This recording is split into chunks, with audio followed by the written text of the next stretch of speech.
Hi, everyone, and welcome to my podcast. My name is Inaya, and today I want to talk to you about a serious issue happening right here in Canada, the water crisis in an Indigenous community called Grassy Narrows. This isn't just about water, it's about health, the environment, and human rights. It's a story of people who've been hurt by pollution for over 50 years, and they're still waiting for help. Let's talk about what happened, how it's affected the people, and what's being done or not done to fix it. Part 1. Who is Grassy Narrows? Grassy Narrows is a small Indigenous community in northwestern Ontario.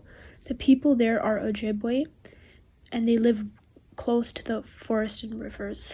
They used to fish, hunt, and live off the land. That's how they survived and passed on their culture.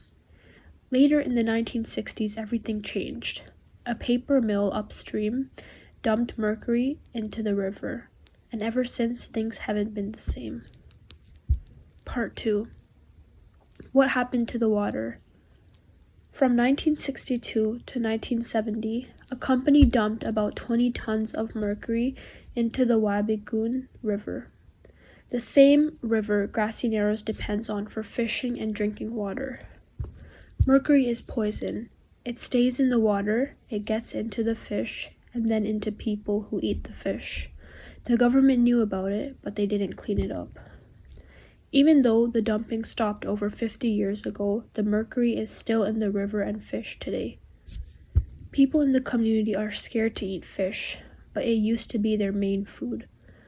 Some fish were tested and had way more mercury than what's considered safe. That's scary. Part 3. How it's affecting people. So what happens when people eat fish with mercury? It can damage your brain and nervous system. It can cause shaking, memory loss, trouble walking, and numbness. Kids and babies are hit the hardest by this. Some people have been living with these problems for their whole lives. A group of doctors from Japan came to study the people in Grassy Narrows. They found that more than 90% of people they checked showed signs of mercury poisoning, which is not okay. And it's not just about the past, this is still happening now. Part 4. What's happening now? You might be thinking, has the government done anything to help? Well, kind of. In 2020, the federal government said they would give $19.5 million to build a special care home in Grassy Narrows for people sick from mercury. That sounded good, but even now, years later, that care home still isn't finished. People still don't trust the water from their taps. Many of them only used bottled water and they don't fish in their own river. So yes, some promises were made, but not enough has typically been done. Part 5. People speaking out. People from Grassy Narrows have been fighting for their rights for years. They've protested, spoken to the media, and marched in Ottawa. Here are some of their words. Our people have been suffering for 50 years. This is a human rights issue, said by Judy Da Silva from Grassy Narrows. I want my kids to grow up eating fish without being scared, said by a young protester in 2019. These are real people, real voices, and they're not asking for anything, just clean water, good health care, and a safe future. Part 6. How this connects to rights in the world. Canada is part of something called the UN Declaration on the Rights of Indigenous Peoples, also known as UNDRIP.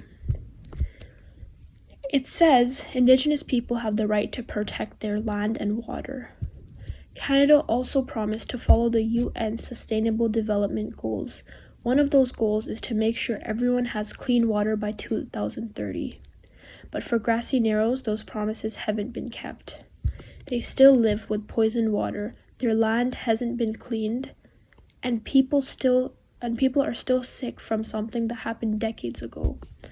So even though Canada signed these agreements, it's not following through in this case. Part 7. What we can do. So what can we do? Even as students, our voices matter.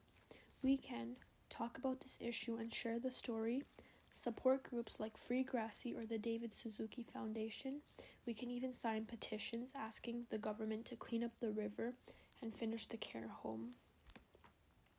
The people of Grassy Narrows shouldn't have to keep fighting just to have safe water and health care. That should be basic rights. Thanks for listening to this episode. I hope this helped you understand what's going on in Grassy Narrows and why it's important to care. Clean water isn't just a health issue, it's a human right. I'm Inaya, and thank you for listening.